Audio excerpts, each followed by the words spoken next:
chance to sit down with Rich Schefren, who is in quarantine, like the rest of us, somewhere outside of New York City, far from New York, I guess, out on Long Island somewhere, I think. Yeah, the Hamptons.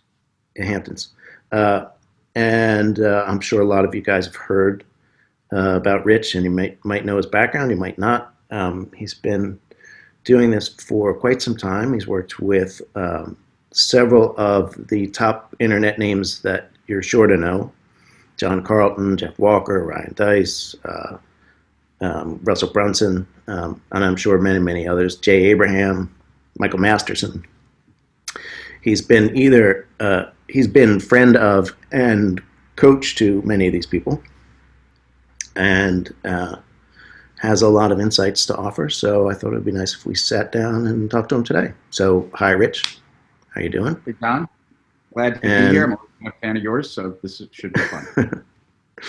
So, Rich, I gave kind of a little background about, pulled from your bio and things like that, but maybe you could just talk about what your relationship is to a lot of what we're doing here. You know, a lot of the people on my Copywriters Roundtable list are they're aspiring copywriters or working copywriters. Some of them are business owners.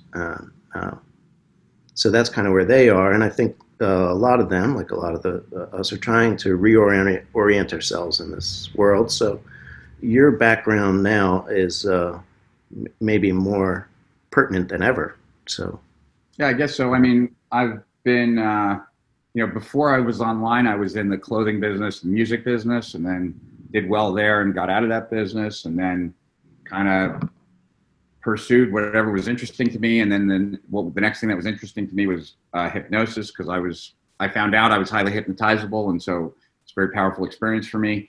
That experience in hypnosis then led me into opening up a hypnosis business, and it was there that I learned direct response, because I knew image and PR and that type of advertising and marketing, and was pretty good at it, and thought that would carry over into making the phone ring, and it didn't. And so the more I liked an ad, the more it was right on the things from a image and positioning side, the less it did in making the phone ring. So that set me on a pursuit that put me in touch with a lot of the direct response legends like Dan Kennedy and Jay Abraham and Gary Halpert and John Carlton, Clayton Makepeace, et cetera. Clayton I met later in life, but and then I got online, struggled a little bit because I kind of had bought into this lifestyle internet business idea, in addition to the fact that my hypnosis business kind of we were skyrocketing up, and we were on our way to 13.5 million in 2001, but it was in Manhattan. And when 9/11 happened, we lost our phones, we lost a lot of stuff, and I had never failed before then, so I just assumed that I would be able to turn it around. So I threw a lot of good money after bad money.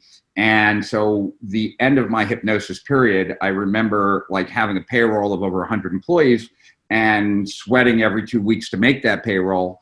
And so when the idea of the internet lifestyle with no employees, that really was very appealing to me, because I had just spent like a year of my life every 2 weeks counting down 14 days, 13 days to get to the next like 100 grand in the bank that would then go to zero as payroll went out.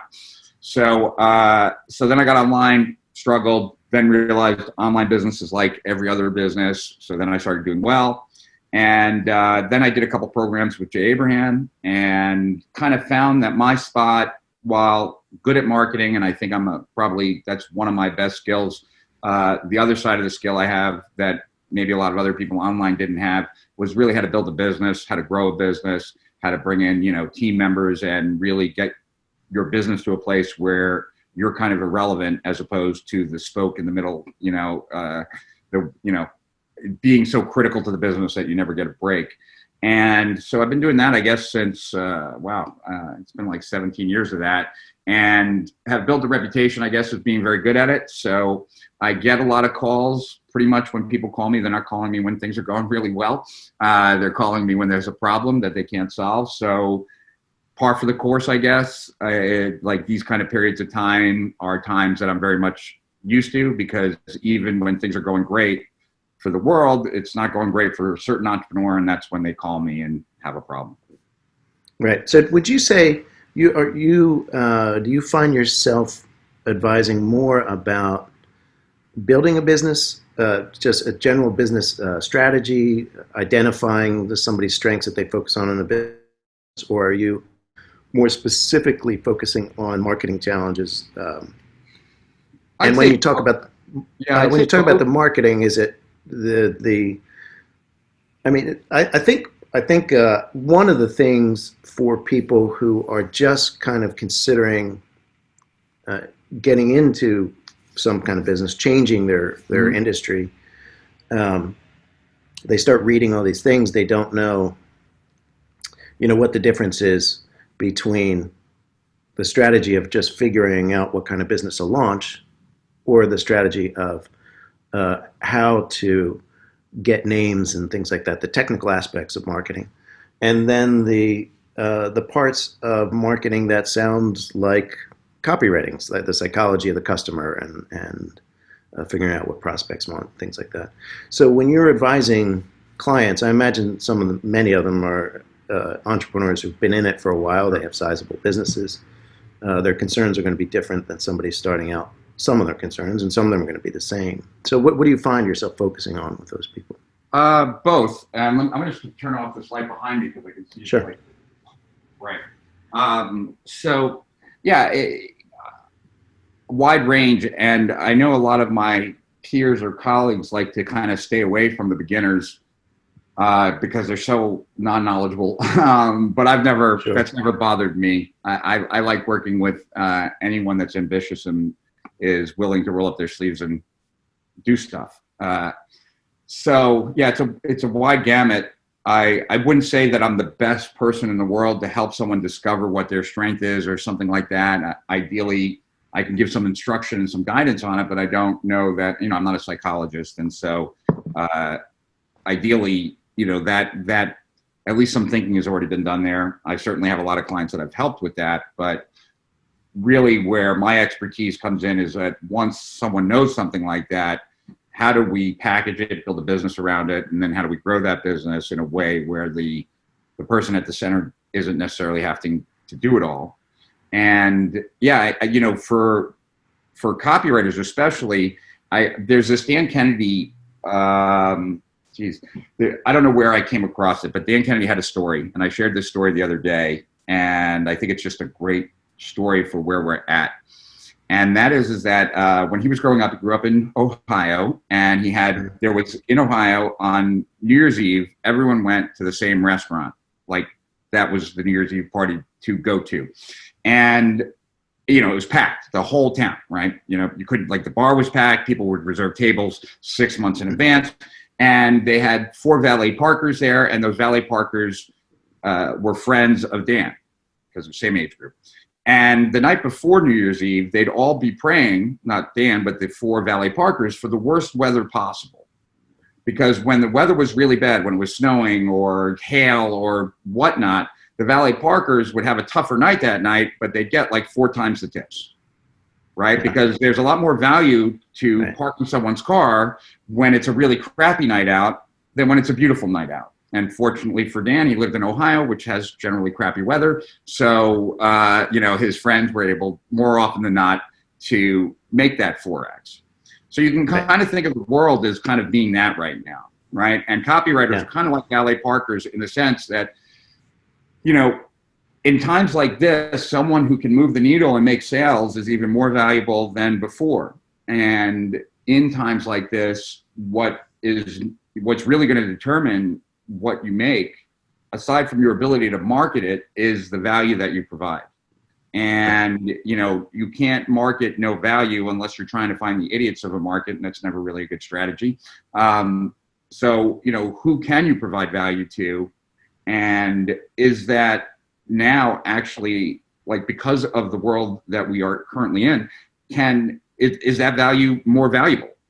And if so, that should be at least an indicator that this can be a very good time for you, as opposed to certain parts of the population where it's a very bad time for. And my experience right now is that most of the I haven't spoken to an online business owner whose sales are down, and Yeah. it's very consistent. I'd say at least 90%. I don't want to say 100% because I'm sure I might be forgetting one call or two, but at least 90% are telling me these are the best weeks ever. Not just that it's good, but that it's the best because of the price that they're spending for advertising has gone way down, and conversion rates are equal, if not better. And so, and that's not just like in the internet make money area, that's across the board. And so, Right. fortunately, none of the big advertisers, like none of the big advertising platforms are my clients, but because they might be hurting a little bit. But yeah, I think it's a righteous time if people approach it correctly. Yeah. Well, I was reading something in Forbes about businesses that are thriving right now in this current situation. And they were talking about that. Obviously, if you've got a hotel or a hotel, for instance, Right. you're probably in trouble. If you got an Airbnb, it's probably empty. But um, the businesses, the restaurants that were doing takeout are now doing something like 400% of the business that they were doing before. They even said that fortune tellers were they're I don't know how they measure this, but because who knows where you talk to a whole bunch of fortune tellers, but the business is up 136% for fortune tellers. And they knew that it was going to happen. Yeah, exactly. They've been planning. They've been putting stuff on the charge card because they knew it was going to be And just but bouncing full money. Even Airbnb, and that's a good example. It depends because Kim, my partner in life, she has quite a few Airbnbs, and they're not like one room kind of Airbnbs. They're bigger than that, and so actually, there's been a lot of volume of people who like we have a couple in, or she has a couple in Delray Beach, and she's actually been renting them to other people who live in Delray and Boca that are now they just don't want to be in a small ramp, right? So Right. there are certain Airbnb people that are probably sitting on properties that haven't thought like, who could this be valuable to? Versus like Kim thinking, okay, there are probably people that are confined, they don't want to be, and that opens up a different market. Now, generally, no one's if they have an apartment in Boca, they're not renting a big house in Delray, but right now they would. And Kim seized on that and has done really well. And so it really, this is kind of that thought, like, Interesting. of like, where can your as a copywriter, your services are just more valuable in times where there's uncertainty and lack of sales. But even looking at the assets that you own and think about like, who's hurting now and how does like what I got help that? And it's always been a function, whether it's a copywriter or a marketer like myself, you have to connect the dots for people, right? Like you have to show them how that's valuable. You can't just sit on the sidelines hoping that someone connects the dots and then leads themselves to you. And so I think that appreciating that perspective is kind of important. Yes, that is. I think that's a big. I mean, these are not pandemic lessons. They are definitely business lessons.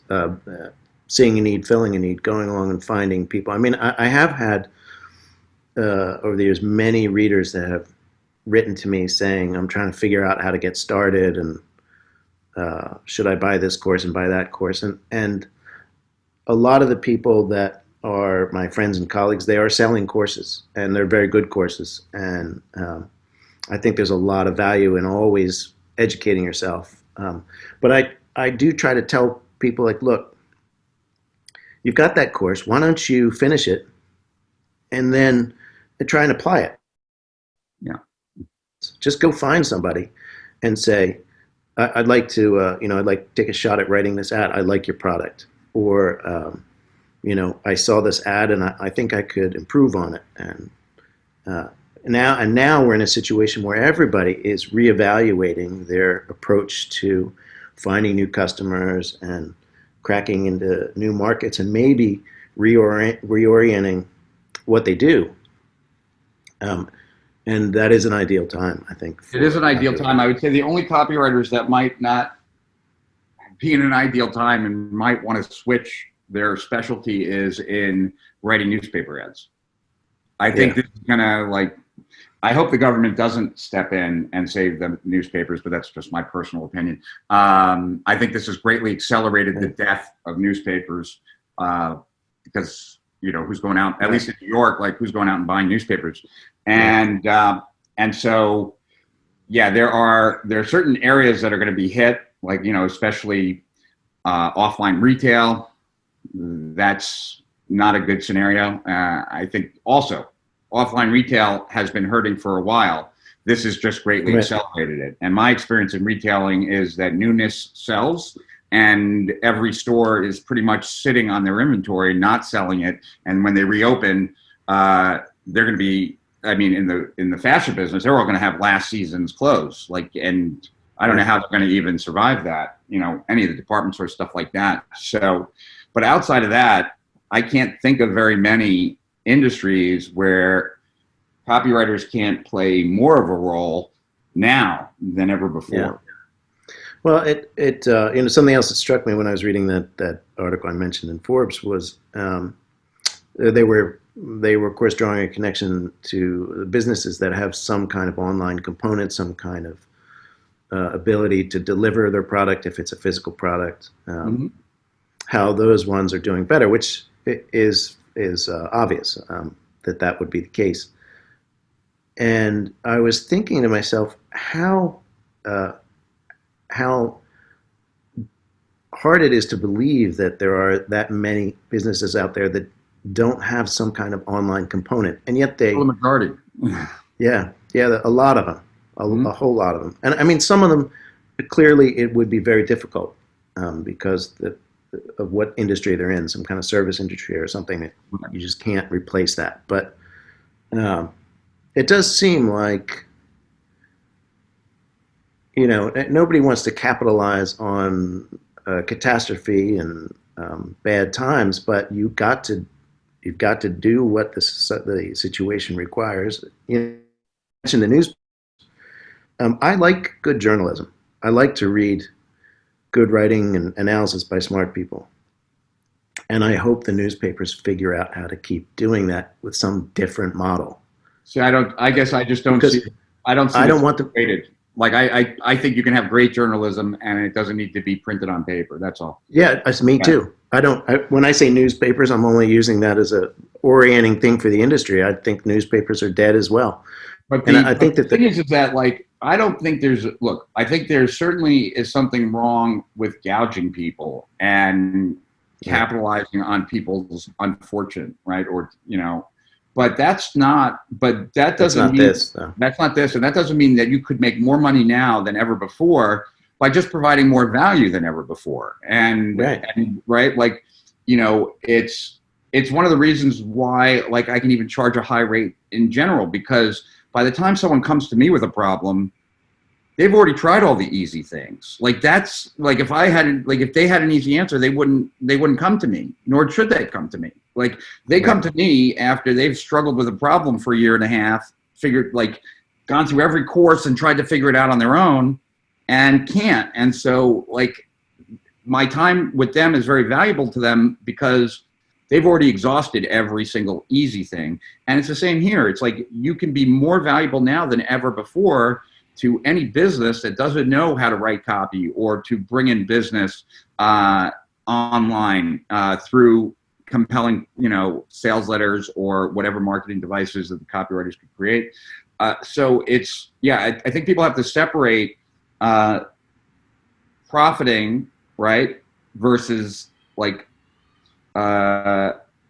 gouging. And gouging is wrong always, but profiting by providing value is that's just commerce. And most businesses would prefer to spend money if they know they're going to be making more money regardless of the time, but even more so now.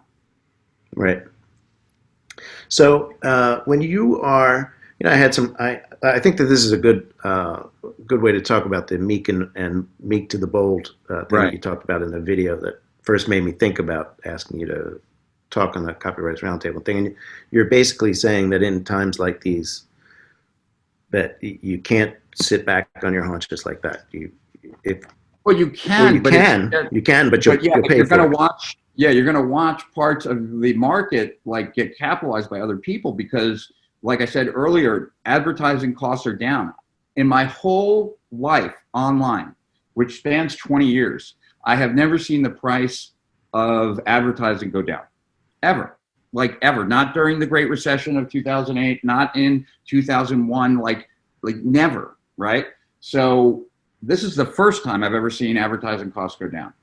And that means that the cost to acquire a customer is less now than ever before and ever will be. You know, like I'm I'm not religious, right? And but I had a friend that listened to evangelical Christian, like the real, like, you know, and I remember one statement. I think the guy's name was Mike Murdoch, was the evangelist, and he's like, and it's one of those evangelists that's like tied into money and stuff like that. And he was like, today is the brokest day of the rest of your life. Like today, right now is the brokest day of the rest of your life. And you know, whatever else, but I love that concept, right? Like, you know, well, he stole it from Mike Murdoch. Because this goes back a long time ago. But yeah, I mean, so if you capitalize on the fact that you can acquire new customers for less than ever before, right? Like advertising might have to be adjusted to work right now, but if you can get it to work right now, yeah, you can get customers for less than ever before. And so that opens up possibilities that might not have existed before. And, you know, like it might not have made sense before for a copywriter to be advertising in Google AdWords or on Facebook because of, you know, the economics, but it might, just because it didn't make sense then doesn't mean it doesn't make sense now. And what we can be certain of is that there will be a time again where it goes back to normal as far as the cost of advertising, right? So that's where like being bold really starts coming in. It's like recognize that there are certain opportunities here that you can capitalize on, you know, completely ethically, that can really make a difference for your business. And really what that requires is really thinking about value. You know, where are you all of a sudden more valuable than you were before? And leverage, I guess, as well, is like, what can I do where I get the most leverage from? And so those two components, value and leverage, I think are really the two things that people, if they're going to sit down and reflect on, those are the two things that they need to be reflecting on. You know, who can I provide value to that maybe I couldn't provide value to before, or who have I been providing value to that now I can provide even more value? And like in the value I create, is there opportunities to leverage it more so now than ever before? And I think those are the kind of, yeah, I just think that those are the things that if people start reflecting on, I think they'll come up with answers that are unique to them. So if you were looking at people who are looking at this time right now to make a big shift in what they do and starting a business and things like that, what in your experience are the big mistakes that people make at that kind of early decision phase, or one of the big mistakes anyway? I'll tell you the one that I love talking about the most because it's a mistake I see pretty much all but the most successful entrepreneurs make. And it's not anything that anyone is going to come across any place, I don't think, except from me or from people who've learned it from me. And that is, and I developed this at a necessity. And so I'm a very flawed individual, and a lot of people like laugh when I say that or whatever, but I am. I'm a flawed individual. I have ADD. I procrastinate. I'm a perfectionist. I am lazy. There's a lot of stuff that, like, you know, I can productively procrastinate for weeks on end, reading stuff that I don't need to be reading. I'm very good at it, right? And because the same skill that I can use to market, I use on myself, like to rationalize stuff that I shouldn't be doing, but it sounds so convincing, like in my marketing to myself. And so one of the reasons why but so then people look at my success and they're like, well, that really doesn't make sense, but it makes total sense, because there's one thing that, like one perspective I've always had that most people miss. And that is that in business, in your own business, you make all the rules. And most people, when they think about a business, whatever the business is, they think about like the way it should be done, or like how in an ideal world they would do it. And I've never like kind of bought into that. I've never okay, yeah, it does suck. It sucks that I'm a procrastinator. It sucks that I'm a perfectionist. And my psychologist would say that this is what I'm about to say is a cop-out. But like on a business level, it's the recipe for success. And that is like, I'm going to assume that I'm never going to change. And I've got 25 years worth of journals that support the fact that personal change is really, really hard, much, much harder than business success. So then the question is that if I'm not going to change, how is this business going to succeed based on that? Based on who I am today, not who I should be, not who maybe one day I could be, but who I am today. And if I can't design a business around who I am, what my proclivities are, like then that business is going to fail. And what I find is that most entrepreneurs, either one, they don't really get that they have the permission to make up the rules and do business any which way they want, or they don't know themselves that well. Right? It's one of those two, but the end result is they design a business that's not perfectly situated for them to grow. So like, how does that break down? I mean, I could give 100 examples, but I'll just give like one for now. Like there's, every program I ever developed, I sold first because I'm a marketer and I'd rather sell it, right, and validate it before I create it. But then also, like, if I were to go somewhere and create a program, it would never get done. So I had to sell something first, deliver it live, and then those live things became the program that we would sell long term. And I found so in the programs that I did, right, like I remember the very first one, the business growth system, I was delivering one module a week. And let's say it was every Wednesday, 3 p.m. is when I delivered it, right? And everyone was coming on live to have it delivered. I found that it did not matter if I started at 5 p.m. on Wednesday after I was done with that one, working on the next one. It didn't matter if I started that at 5 p.m. on Wednesday and had a whole week, or if I started the following Wednesday morning at 9 a.m. I was not finishing ahead of time. Right? Now, the only difference was going to be like at 2:59 is when I was going to finish. Right? And then, so it was just a choice to me. How much time do I want to dedicate to this? Right? And I wanted to dedicate a lot, but like I wasn't going to fool myself into thinking like, oh, I'll finish this I'll start this as soon as the first call's done, and then I'll have the whole weekend just to relax. No, it's not going to happen for me. Right? But that realization allowed me to create a lot of programs that wouldn't have been created. And, and so that's the gist. And there's nothing that you have to be in your own business. There's nothing. Like, there's no way you have to work. There's no way you have to deliver. Like, these are all the rules that you get to like create as long as you provide value.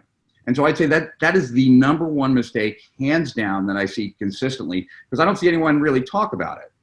And so they just they think that it should be done this way, right? Like, so even during that time I was doing a lot of coaching too, like personal coaching. I was coaching like a little under 200. So it was somewhere between like 187 and 200 people. Like that was my coaching workload. And to coach that many people, right? I was talking to each person a half an hour every 2 weeks, right? Even still, that works out to be about 50 hours a week of just being on the phone. And there's no way in the world that I could stay on top of that many people, right? So then, that just changed the way I coached. And it was like, look, part of my success has been that I knew the right questions to ask when I had the right opportunities. I didn't know I was going to be in front of this person at that moment, but because I knew what I was, like the goal I was searching for and what was important and what was in my way, I was able to seize on that moment. When I'm coaching you, right, this was during that time, right? Because I don't really do that much coaching these days. But when I'm coaching you, you have to assume that I'm not going to remember our last conversation. That's up to you, right? Like it's your job to make the half an hour with me as profitable as you can, right? That means that you have to do the prep before the call, not me, right? Because I'm not like, because what happens when we're done coaching? Then you're just relying on the next person to draw out from you, right? So is that the way coaching is normally done? I don't think it is, right? But that's the way it had to be done for me to have the number of clients I had, right? And to be like, so, you know, most coaches would say like, oh, I have to review their file first. And like, that would immediately cut the number of people I could coach in half. Sure. Right. Like, Yeah. and even then it would be too much. So You'd go crazy too. yeah. So, but the point of it is just that it's your business. You make the rules. If you can provide Right. value, how you provide value is really up to you. And you shouldn't be positioned into a box of like the way it's normally done, the way it should be done, how it should be done ideally, because none of that really matters. I think that's a very good insight because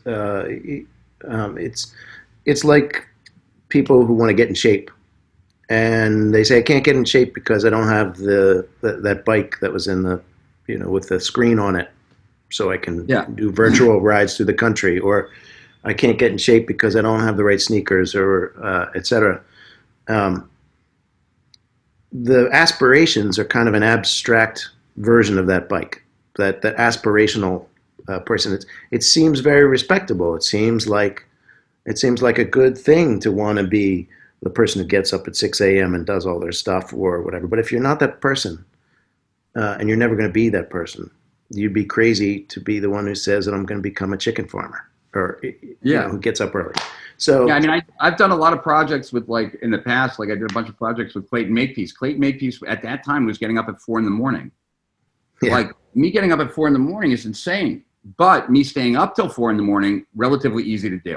So like we Right. would just overlap, right? I would plan my day, wake up a little bit later than I normally woke up, and would make sure that we overlap so that like his beginning of the day was my end of day.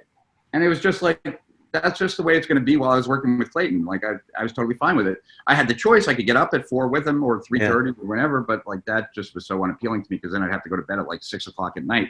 And I just couldn't do it. So yeah, but I think that liberty is it's just missed on most people. And I don't understand, you know, maybe it's because like my dad was an entrepreneur. I was around entrepreneurs, I was around gangsters, and they always made their own rules. They could give a crap about even society's rules.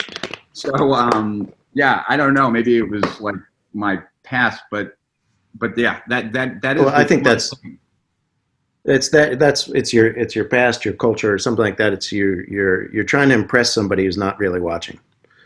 Or you just think that that's the way it should be done, and it's like there is no way it should be done. There's no should. Yeah, it's just the way it gets done. And if it's easier for you as a copywriter to create the first draft by selling your friend on the phone, then create the first draft that way. Like just because like the legends of direct response were good at writing it down, like, so what? Like, and so, yeah, that's a thing that but the people that are most successful don't feel that way. They feel like I do it the way I want to do it. And you'll judge me based on the outcome, not on the process. It does make me think that I want to interject some reading recommendations for people who haven't read them. One is Michael. I think it's under Michael Masterson. The pen name is the Ready, Fire, Aim. Yeah, it's a very good book. That's definitely his best book. In my opinion. I'll take credit for that, by the way. Well, good. Yeah, because I think it was based on a seminar, and when he was about to give that seminar, he called me and he said, "Can you come over to my office?" And my office and his office were like a couple blocks away. I was like, "Yeah, sure." And he's like, "Okay," because it was Mary Ellen. She had sold like a $10,000 like event where he was going to teach business, and he's like, "I've never taught business my whole life. Like, I don't know what to teach." And I'm like, "Okay, I know what I want to learn from you." And then I told him, like, there are different stages. I've only been in the first 2 stages. I've never had a business, nor since then had a business go through all the stages.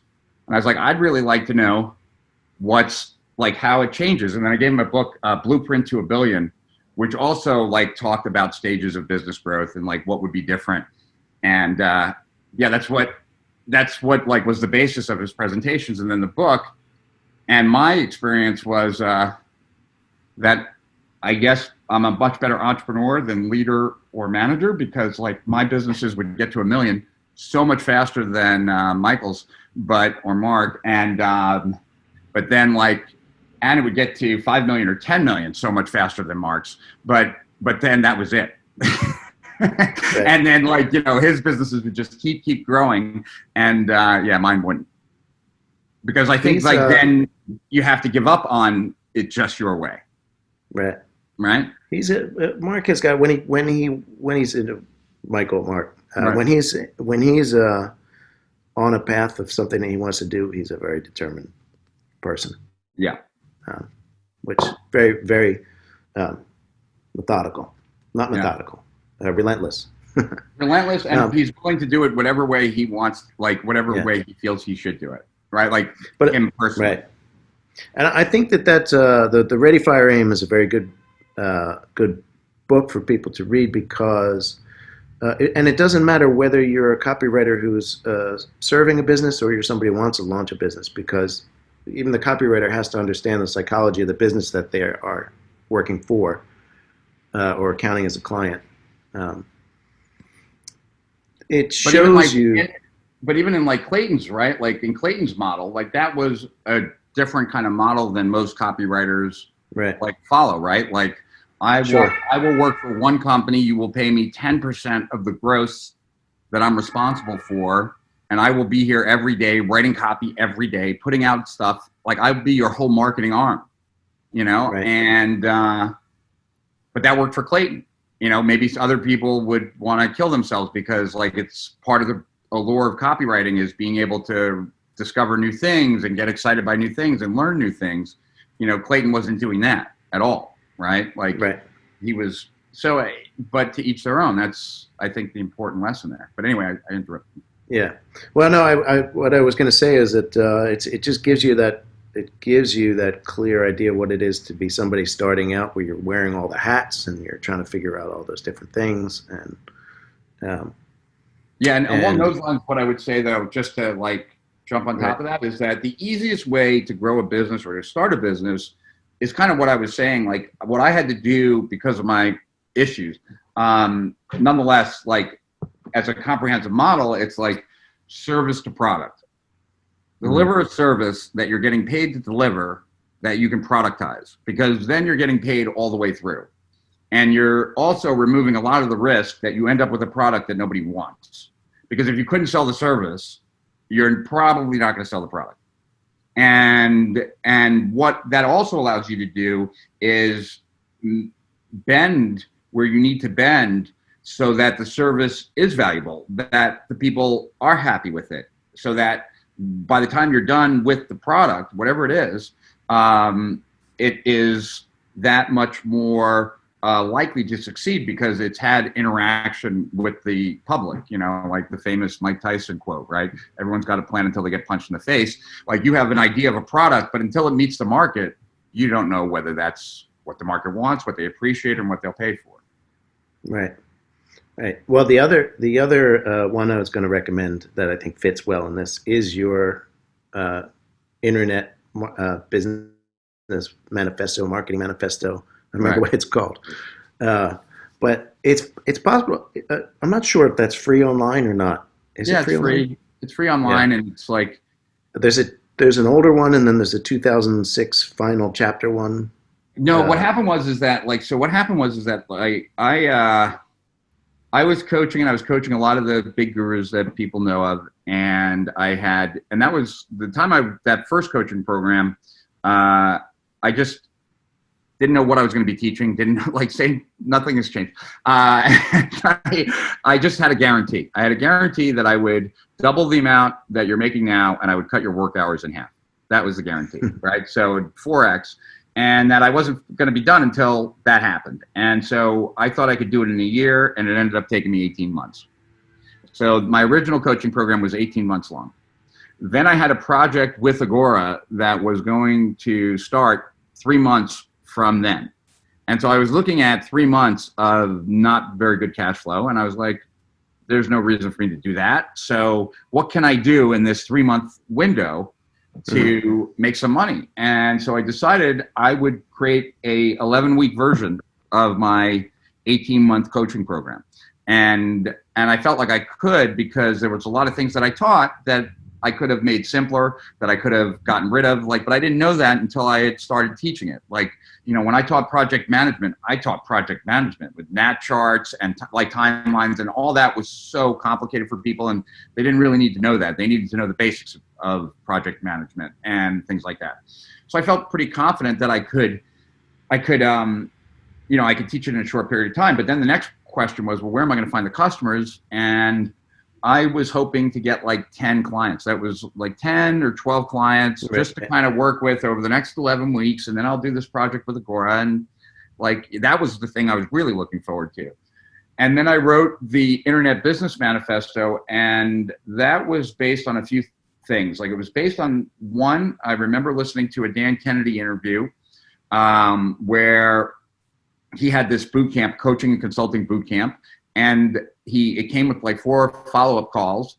And someone asked the question that had been on my mind like forever, which was, so I was building this coaching program, but I didn't have like a front end. I didn't have like, as I began to think of a front end, I was, you know, and for people who aren't aware, like, a front end is how you actually acquire the customer, the first purchase. Right. And generally, if you're selling a coaching program, before someone decides they want to be coached by you, it's a lot easier for them to make that decision if they bought a product from you that they like.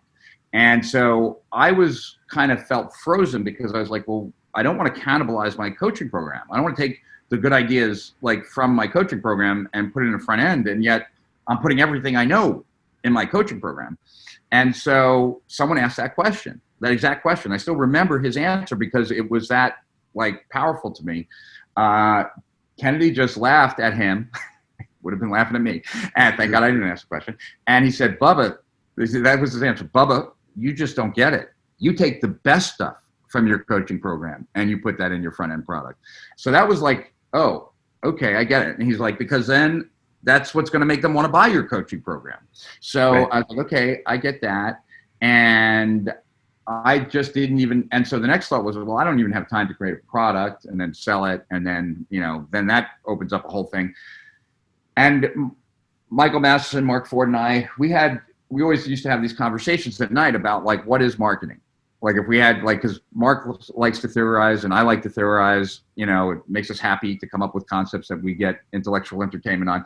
And so one time when we were having this conversation, we were, it went down like this. I mean, I don't remember who said what, but like the final, we got to this idea that like, okay, if you're selling something that you believe in, that you think it would be like great for the prospect, and they don't currently, or they would have already bought it, then you've had certain experiences that have led you to that conclusion that the prospect has not had. And if the prospect had those experiences, they might end up to the same conclusion that you had. So one way of looking at marketing, not the only way, but one way, is to think of giving prospects an accelerated like experience of what you experienced that have led you to that conclusion. Right. So if you kind of combine those two ideas, if you kind of combine those two ideas, take your best ideas, give them away for free, and give people an accelerated experience that has led you to the conclusion. And my conclusion was that you will make a lot more money online and work a lot less if you understand business than if you don't understand business and just focus on marketing, you know, all the time. That marketing is probably the most important part of business, but it's not the only part of business. There are other parts, and those things, if you don't know them, or you don't have a business. So those two came together, and I wrote this 31-page report, and the report went, it's like insanely viral, and I didn't get 10 customers. I didn't get 10,000 either, but I got somewhere in between. I got thousands of customers and built a business off that report. And then, you know, if you had that experience, I'm sure you'd come to the same conclusion. Like, what do you do after that? Well, you write another report and another report and another report, because why not, right? Like, if one report gives you X, then, you know, so that's what I did. Over an 18-month period, I wrote 7 reports. So there's the Internet Business Manifesto. There's the Missing Chapter, which was part of that initial campaign that I wrote during the campaign, because people were asking me questions. Like, I asked people, like, okay, now that you've read the manifesto and you understand it, what stands in your way? And the feedback I got was all kind of pointing to something that I thought was kind of like, you I thought was obvious, but apparently not as obvious to everyone else as it is to me. And that is that like the business that you start, the industry that you pick, the niche that you focus on is vital. Like, and just because they're like, this was the metaphor that I used in that report, just because like, because I remember like studying all the direct response legends, and they would say, you know, find a need and fill it. Right. And that's a great idea for a promotion. That's a horrible idea for a business. And the reason I say it's a horrible idea for a business is just because there's a need to be filled doesn't mean that you're the right person to fill it. Just like, you know, if you want to get married really fast, go find the most desperate person and propose, and you will get married. That's a strategy to get married, but it's not a strategy to have a good marriage. Like, and that's like the strategy a lot of people were following. Like, just find the most desperate market and fill that need. Sure. And so the missing chapter was all about like that. The two biggest decisions you're probably going to make in your life are who you marry and the business that you decide, because that's where you're going to spend the majority of your time. If you're not at home with your spouse, you're at work in that industry. So like, you know, and most marriages fail. So we pick wrong there. So at least spend some time picking, because you're probably going to pick wrong anyway, but at least giving it some thought, right? So that was what the missing chapter was about. The final chapter, which was part of the Manifesto series, that was like the third one, that was all about Agora and why Agora grew and other ones didn't, and everything I learned from Agora. I got interesting feedback, just as a side, from that. Like, you know, so Mark Ford's always been like a mentor to me and almost also like a surrogate dad. You know, as is Jay Abraham and as was Clayton Makepeace. And I think that's just, my relationship with my dad wasn't so hot. So I think I was always in pursuit of someone to replace him for me, like psychologically. And so Mark's approval was always extremely important to me. And he liked the manifesto. We could form a support group, Rich. And so he liked the manifesto a lot, and he liked the missing chapter a lot, but he didn't like the final chapter as much. And the reason he didn't like and it's some of my best materials in there, I think, but it's true. Like what he said to me, he's like, I didn't understand it at the time. I mean, when he explained it to me, I did, but not when I was writing it. He said, your ego got in the way here. And I'm like, what do you mean? And he's like, there's a lot of stuff in that report that you put in because you knew it and you wanted people to know it and know that you knew it and that it didn't advance the sale, but you wanted people to know it and know that you knew it and get credit for teaching it to them, even though it had no business being in that report if your goal was to move someone to a purchase. And that's accurate. So anyway, so that was the missing chapter. That was the final chapter, and those were the three manifestos. Then I wrote two doctrines, which was the Attention Age Doctrine 1 and 2. And the Attention Age Doctrine 1, this is all in 2007. Attention Age Doctrine 1 was attention is going to become the scarcest commodity online. And how do you get the most from your own attention? And how do you provide value for your prospects' attention? And then the Attention Age Doctrine 2 was like, okay, I figured out where people's attention is going to go. It's going to go to this new thing called social media. And they're going to look for people who are authorities in the marketplace, and I call them mavens, because the internet's going to get so full of stuff. They're like, they need people to kind of point the way. So those were pretty on point. And then I wrote the Maven Manifesto with Jay Abraham, which was like, I was behind more online gurus than anyone in the world, and he was behind more offline gurus than anyone in the world.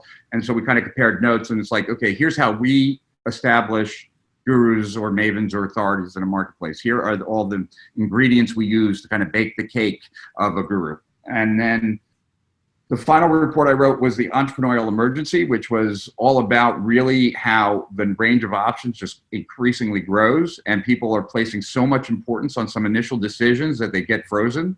And that my perspective on it was that people were looking at it completely wrong, because they were looking at it from a potential standpoint as opposed to a constraint standpoint. And so I opened up that report by like really confronting and contradicting a lot of beliefs that people probably had. And because I asked people, like, what do you think is going to be the single biggest determinant of your success? And I list like 20 things, you know, how hard you work, what you know, the people you know, how passionate you are, blah, blah, blah, blah. And I was like, well, what if I tell you it's none of those things?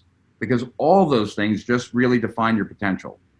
And I've never met anyone who, when I ask, are you at your full potential, that they say, yes, this is the best that I'm capable of doing, right? So if it's not your potential that defines your success, what is it? It defines your range, but it doesn't define your success.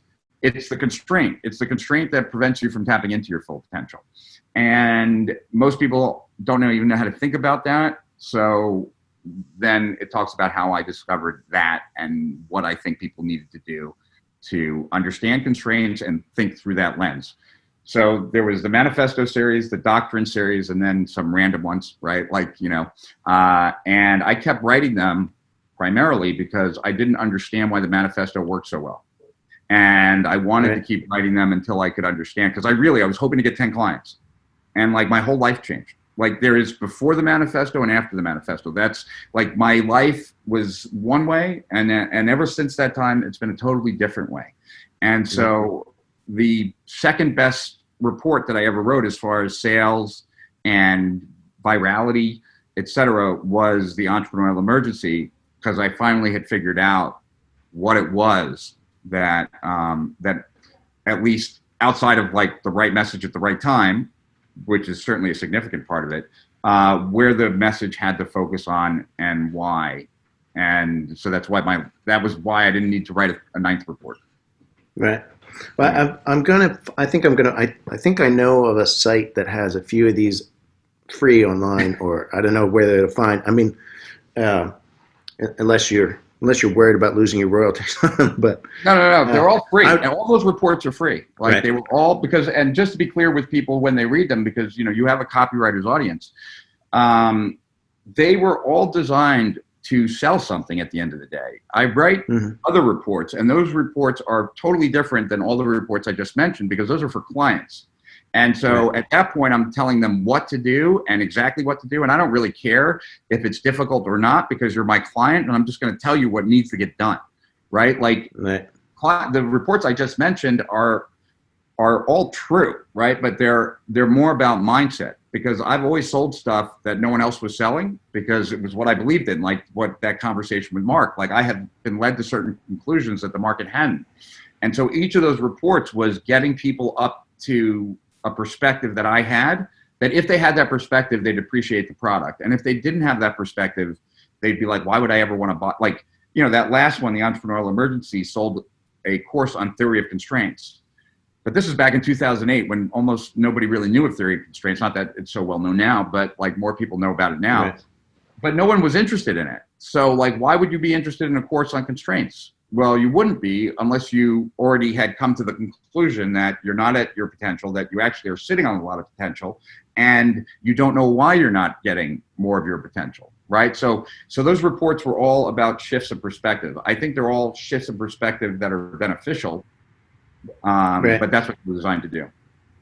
Well, I'm gonna post a link to this, because I do think, I think that the feeling of inertia, which I'm certainly a flawed individual too. I have that same, all the proclivities you describe, and right. Probably some more.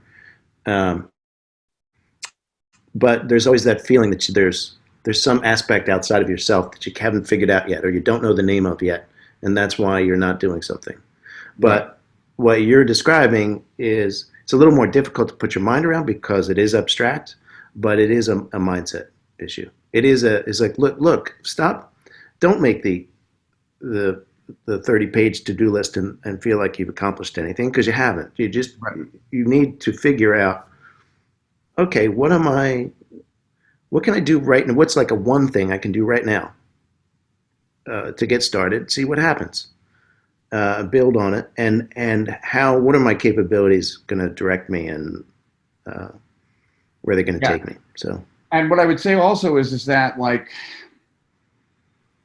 if people are going to spend time learning things, probably the most valuable things to learn are perspectives. And that's not me trying to set up like people going and running and downloading these reports. What I mean by that is that, like, I hope that in the beginning, when we were talking about like value, right, and like the valet parkers, and like during bad times, there's actually an opportunity to provide more value, just doing the same things. Or like what Kim is doing with her Airbnb, which was shifting the customer and therefore providing more value at a time when she didn't even have the ability to provide the normal day-to-day value. Is that, like, I'm fascinated by this one concept that I'll describe it as best I can, but I don't feel like it's as good as it could be described. I just don't know how it can be. And that is distinctions. Like this idea that, like, distinctions are things that live in language that when you get them, when you embody them, you see the world differently. And because you see the world differently, you can do different things. When you are able to see things you didn't see before, you can do things you haven't done before. And so, like, one of the things, right, so it's like the way to describe it is like I walk through a forest, I just see trees because I know nothing about trees and I know nothing about forest. And so every walk through the forest for me at this point is the same. I see a bunch of trees. If I were to walk through the forest with a forester and they were to start pointing out, that's a maple and you can tell it's a healthy maple because of this, and I started to really appreciate and understand it, then every walk through the forest from that point forward would be different than had it been in the past, because I would see things that I hadn't seen before, and therefore I might be able to do things I hadn't been able to do before. One of the commonalities of the original internet marketing gurus was that we came on with distinctions from direct response. So whereas the rest of the world just saw internet, right? That's all they saw because they didn't have the distinctions we had.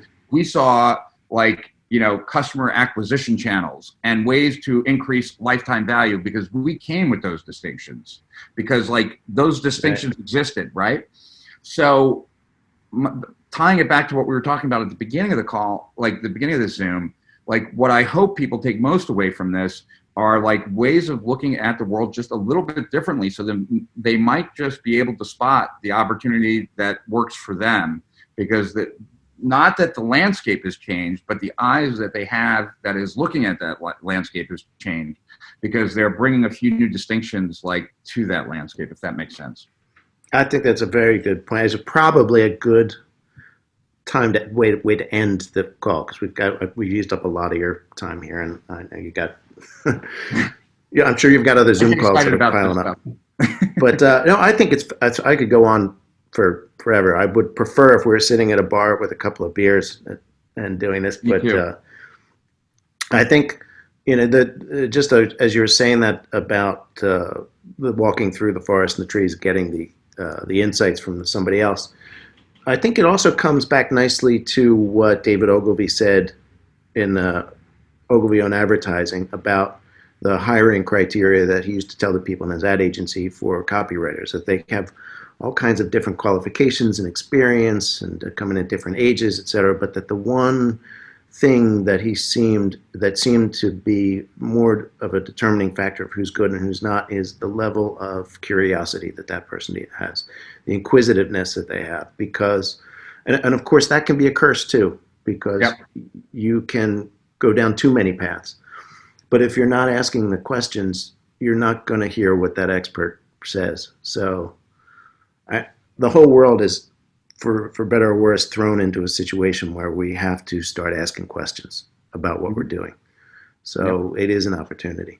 And, if it works for you and it works for the people that you're sharing this with, if you want to schedule a follow-up where we just, like, where either you get people's questions in advance and we just, like, tackle those questions as it applies to this, I'd be glad to do it. So, just let me know. All right, that would be great. And in the closing aspect, I did want to talk about your Steal Our Winners thing that you've launched. Okay. I don't want people to feel like I'm just using this as an opportunity to launch something, but I did watch the launch thing. I think some of my readers probably got a chance to watch parts of it, where Rich sat down and did a marathon session. 24 hours? Was it 24 hours? Yeah.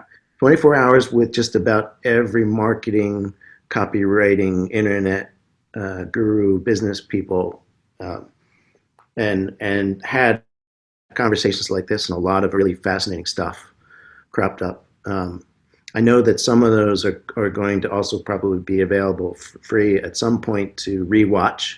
Yep. And I'm going to post links and things, because I think people should check that out, because one of the things that being inquisitive like this, you hear what those other people say, and it just sparks ideas.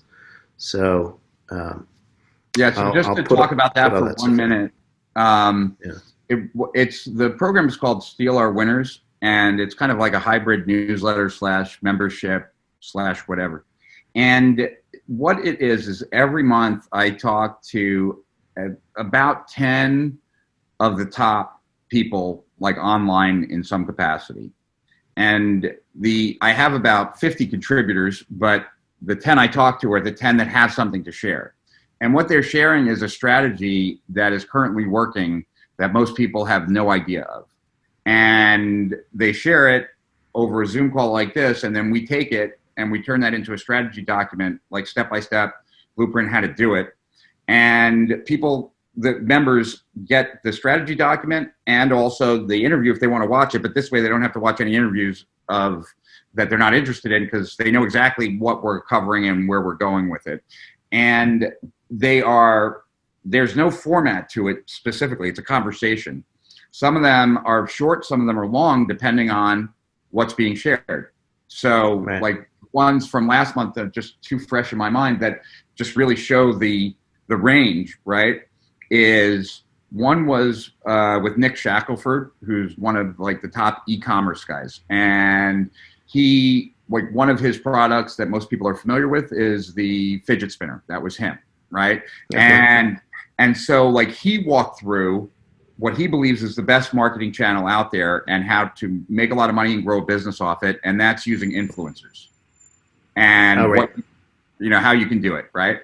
And then, so that was like an in-depth call that he walked me completely through, like where to find the influencers, how to know what to pay them, like how to know if it's going to make sense for you, how once you got the influencer, how to make it work for you through multi-channels and all kinds of stuff, right? So that's Nick. And then I had a Zoom call that month with Jordan Menard. And Jordan Menard is a top media buyer, and he helped scale Sam Ovens. He helped get Jordan Belfort going, like in YouTube and a bunch of places. Wow. He's Bob Proctor's media buyer and a bunch of others.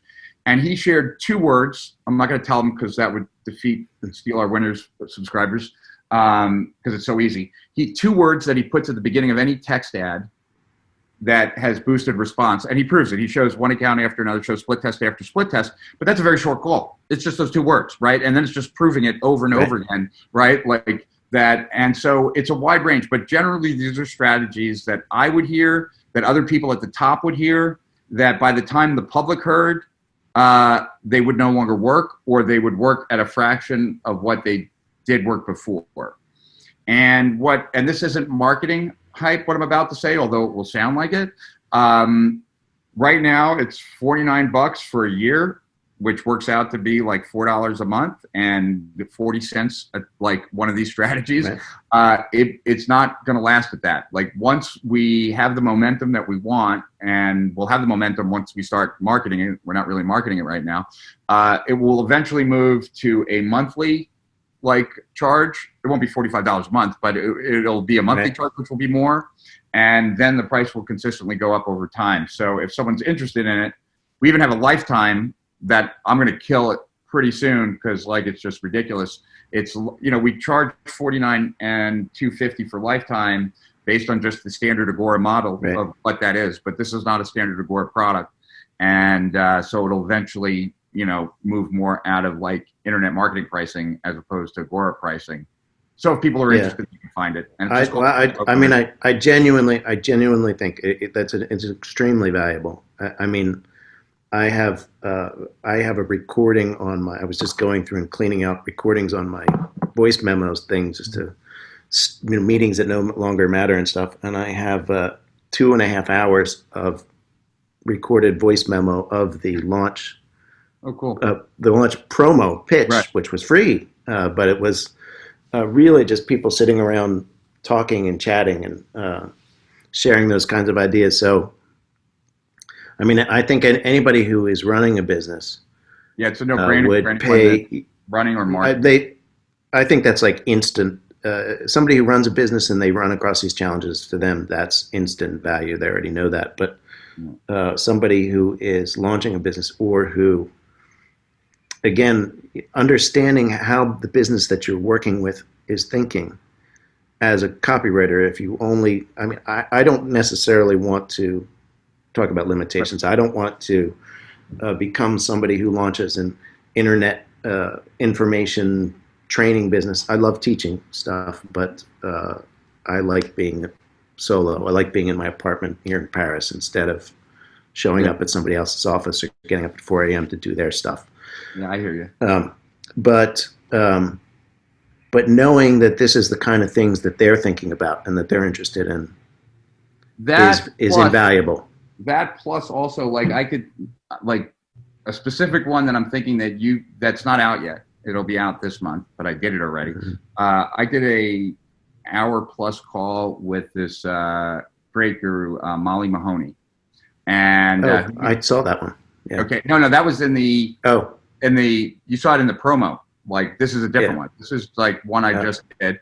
And if you are ever going to write a script or help any client with a live stream, and you're going to do it on Facebook Live, like, this whole hour and a half was just hour and a half. I don't know how long it was her breaking down all the ways to get engagement that you will not think of on your own. I would not think on my own. Like, it blew my mind. And like, really easy ways. And now, you can't say comment, you can't say like in the video. If you do, like, your deducted points, they will not share it the way they will share it if you have organic interaction and engagement. And so she walked through a tremendous amount of strategies and tricks to get that engagement. That, like, if you're a copywriter and you ever help a client, like, on a Facebook Live, and you don't know these things, you're going to have worse performance. And if you know these things, you're going to get the added bonus of Facebook sharing that video in a lot more places, because that's how it drives organically. So, and at the price point, one idea, 1 month should pay for a lifetime of that subscription. So that's the goal. And then our goal is to send people into more expensive stuff, so we want to over deliver here for sure. All right. Well, I'm going to put a link to that down below, because I do think people should check it out.